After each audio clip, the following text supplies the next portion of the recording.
పెట్టేస్తే ఇలా water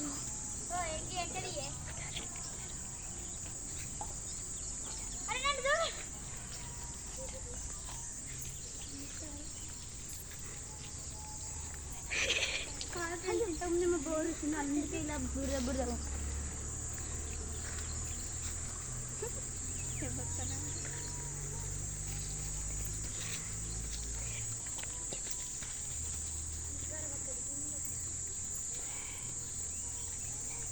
hi friends, this is Sudha. Welcome to our school. అంటే ఇది సమ్మర్ సీజన్ కదా ఫ్రెండ్స్. ఈ సమ్మర్ సీజన్లో అంటే చెట్లన్నీ బాగా ఎండిపోతుంటాయి ఈ యొక్క వేడికి.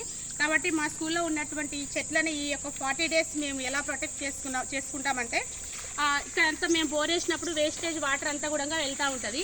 ఈ వేస్టేజ్ వాటర్ను ఎలా యూటిలైజ్ చేసుకుంటున్నామంటే ఫస్ట్ చెట్టు దగ్గర ఉన్నటువంటి ఈ యొక్క కోకోనట్ చెట్టు దగ్గర మేము చక్కగా ఒక పాదు వేసాం. పాదు వేసి ఈ పాదు దగ్గర మేము వాటర్ పెడితే వేస్టేజ్ వాటర్ వచ్చి ఇక్కడికి వస్తూ ఉంటే ఈ వాటర్ అంతా వేస్ట్ కాకుండా మేము చిన్న ఒక పిల్ల కాలువ లాగా ఒక చిన్న కాలువ చేసాం. చూడండి, ఈ కాలువ ద్వారా ఈ చెట్టుకి, తర్వాత మళ్ళీ అక్కడి నుంచి అక్కడికి మళ్ళీ ఒక కాలువ వేసాం ఆ చెట్టుకి. అలా అటు నుంచి మళ్ళీ ఇట్లా ఇక్కడికి వచ్చేసరికి ఇక్కడ చిన్న చిన్న కాలువలు, అంటే చిన్న కాలువలు చేసి ఈ యొక్క వాటర్ ఏదైతే ఉందో ఈ వాటర్ ఇక్కడ నుంచి స్టార్ట్ చేస్తే ఆ యొక్క చివరి చెట్టు వరకు కూడా వాటర్ అంతా కూడా ఇక్కడ వచ్చినటువంటి వాటర్ అంతా ఆ వాటర్ అలా కంటిన్యూస్ బోర్ వేసినప్పుడల్లా వాటర్ వస్తూ ఉంటుంది. ఆ వాటర్ అక్కడి వరకు వెళ్ళే వరకు మేము ప్లాన్ చేస్తాము.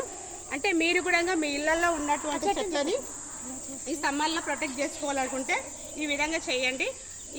మా ఐడియా మీకు నచ్చితే మా ఛానల్ని షేర్ చేయండి, సబ్స్క్రైబ్ చేయండి, లైక్ చేయండి, కింద గంట కొట్టండి, కింద బెల్ ఐకాన్ ఉంటుంది గట్టిగా కొట్టండి.